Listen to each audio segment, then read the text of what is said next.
He wrote really two very important books. One was the one I said, the Theologia Mystica. The other was called The Divine Names. And these two books presented the two phases of his theology. The book called The Divine Names was a discussion on the nature of God in terms of what God is like, by analogy. And this kind of knowledge of God he called kataphatic, from the Greek theme, to speak or say, kata, meaning to say according to, that is to say, to speak by analogy. Where he used, though, entirely negative language about God, this sort of discourse was called apophatic.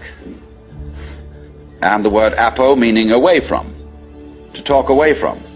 Just as a sculptor, when he makes an image, reveals the image by removing stone.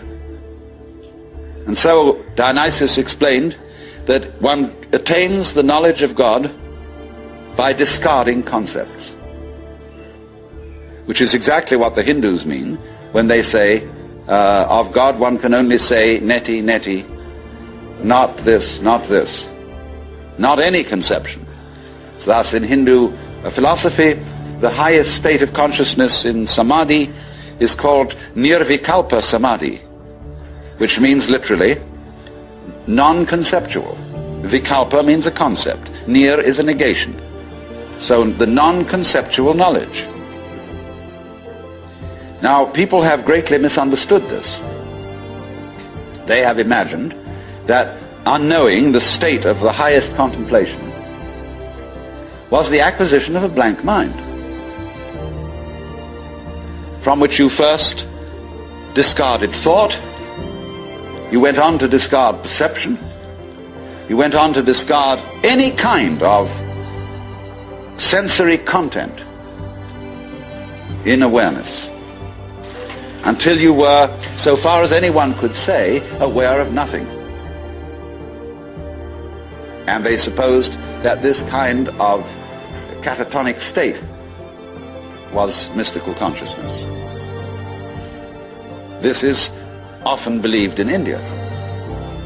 If you go to the Vedanta Society and ask, what do you mean by nirvikalpa samadhi, they will tell you that the one in that state has no consciousness whatsoever of the sensory world, that he is completely absorbed, as you sometimes see Hindu holy men sitting in a state where they are blind and deaf to everything going on around them. The founder of Chinese Zen, known as Huineng, described people like that as no better than pieces of rock and lumps of wood.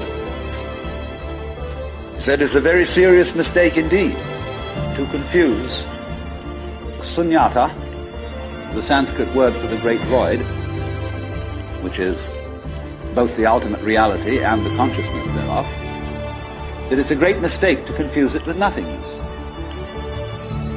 It is rather to be thought of as space, or like space, because space is not empty. It contains the whole universe. And so in the same way, the state of mind of a person who is truly enlightened is not empty.